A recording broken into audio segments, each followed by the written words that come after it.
북한 동력선의 삼척항 입항 과정에서 보는 안보 무능, 일본 경제 보복으로 확인된 외교 무능, 자사고 폐지에서 확인된 교육 무능, 협치 대신 신독재의 길을 선택한 정치 무능, 최저임금 벼락 인상이 가져온 민생 무능, 그 중에서 국민을 절망으로 몰고 가고 있는 것은 베네수엘라행 사회주의에 올라탄 우리 경제 무능이라고 하겠습니다.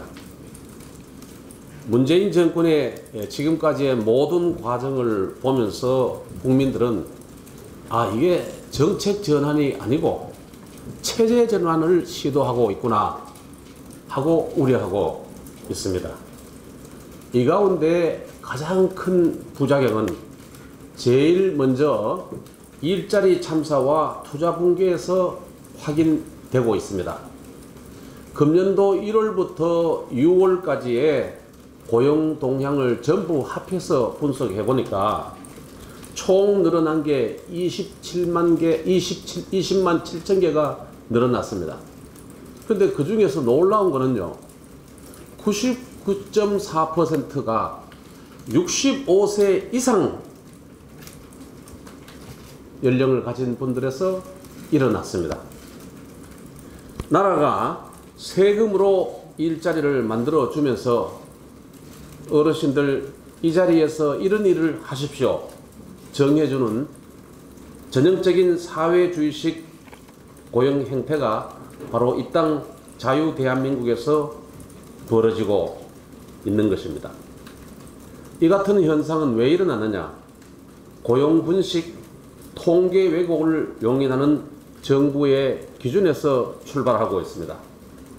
나라가 법으로 강제하는 금액만큼만 일당으로 받고 실업도 아닌 취업도 아닌 하루 3시간 내외 일주일 17시간 미만으로 일을 해도 기준상 취업자로 분류되고 있기 때문입니다.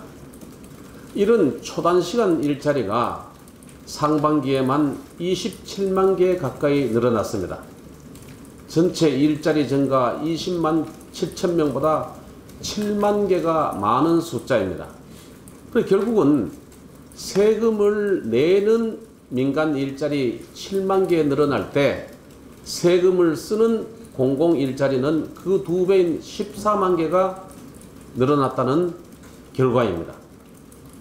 산업의 허리 제조업 일자리는 10만 개 줄어들고 경제 중추 3040 일자리는 25만 개 줄어든 고용퇴보 일자리 붕괴가 가속화되고 있습니다.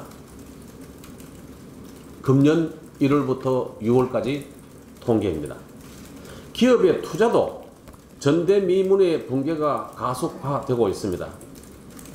통계청의 국내 투자 통계, 수출입은 등의 해외 투자 통계, 산업부의 외국인 국내 투자 통계를 더해보면은 어렵다, 투자가 안 된다 해도 우리 기업의 투자의 절대 규모는 단 한 차례도 줄어든 적이 없습니다.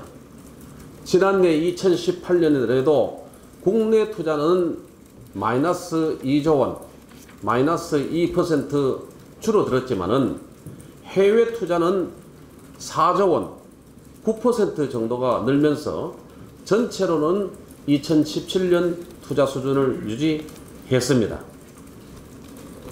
그런 가운데 우리나라에 대한 외국인 직접 투자도 20% 가까이 늘어나서 상당 부분 해외로 빠져나간 투자를 상쇄시켜 줬습니다.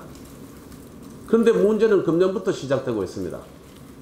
금년에 1사분기 들어서 기업들의 총 투자 규모 자체가 줄어들고 있습니다.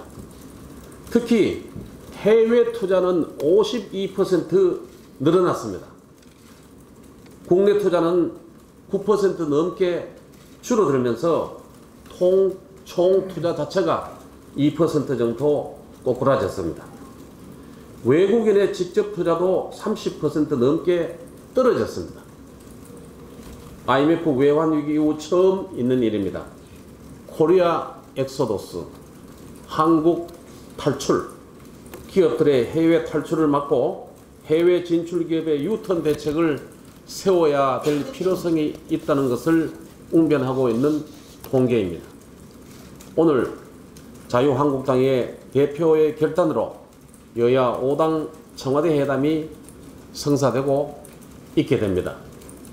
대통령과 청와대는 제1야당 대표의 목소리를 경청하셔서 잘못된 방향으로 멀리 나가 있는 우리 한국 경제를 국리민복의 방향으로, 원래 방향으로 되돌려 주실 것을 요구합니다. 이상입니다.